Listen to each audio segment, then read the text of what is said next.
দুর্গাপূজার মাত্র আর কয়েকদিন বাকি। আগামী 9 তারিখ থেকে আনুষ্ঠানিকতা শুরু হবে, চলবে 5 দিন। প্রতিমা বিসর্জনের মধ্য দিয়ে শেষ হবে এই শারদীয় দুর্গা উৎসবটি। তবে গত বছরে চট্টগ্রাম মেট্রোপলিটন এলাকায় 293টি মণ্ডপ হয়েছিল। তবে এবছর এই সরকার পরিবর্তন, বিভিন্ন সমস্যার কারণে 193টি মণ্ডপ মেট্রোপলিটন এলাকায় হতে যাচ্ছে।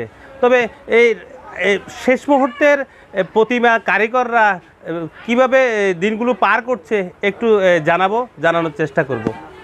আসলে ভালো লাগে প্রতিমা বানায়, যে কারণ আমরা আমাদের এলাকার মধ্যে প্রতিমা বানাই একটা মৃৎশিল্প গোপাল পাল, ওনার হাতের কাজ অনেক ভালো। আমরা মাঝে মাঝে সময় পেলে আসি, ওনার প্রতিমা দেখি, প্রতিমা বানাতে ভালো লাগে আমাদের। আমি এখানে আমার বাবার কারখানায় কাজ করি, বিভিন্ন প্রতিমার অলংকারপত্র, ছাপ এগুলো তুলি এবং রঙের সময় প্রতিমার বিভিন্ন শাড়ি কাপড় কাঠাম এগুলো রং করে থাকি। শারদীয় দুর্গাপূজার প্রতিমা কারিগরদের নিপুণ হাতে এই প্রতিমাগুলো তৈরি করা হয়।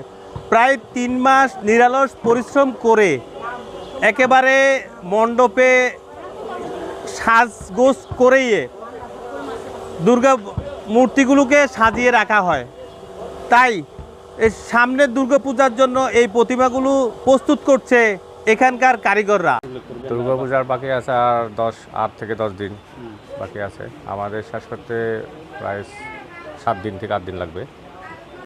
এখন রঙের কাজ চলছে, আশা করি 3 থেকে 4 দিন এরকম লাগবে রঙের কাজ শেষ হইতে। এরপরেই আমরা বিভিন্ন মণ্ডপে প্রতিমাগুলো চলে যাবে। যেই প্রতিমা কারিগরের হাত দিয়ে নিপুণ হাতে এই প্রতিমাগুলো সেজে মণ্ডপে মণ্ডপে যাবে। তবে এই নিরলসভাবে কাজ করে যাচ্ছে দিনরাত এই প্রতিমা কারিগররা। শেষ মুহূর্তের ব্যস্ততা চলছে চট্টগ্রামের প্রতিমা বানানোর কারখানাগুলোতে। এখন ব্যস্ত সময় পার করছি আর কি। এই আর 8 থেকে 10 দিনের মতো পূজার বাকি আছে, হয়তো এগুলোর মধ্যে শেষ করতে হবে কাজ। এখন আমাদের কাজ চলছিল এই পেন্টিংয়ের কাজ আর কি, রঙের কাজ। প্রতিমা কারিগরদের নিপুণ হাতে এই শারদীয় দুর্গা উৎসবের প্রতিমাগুলো তৈরি করা হয়।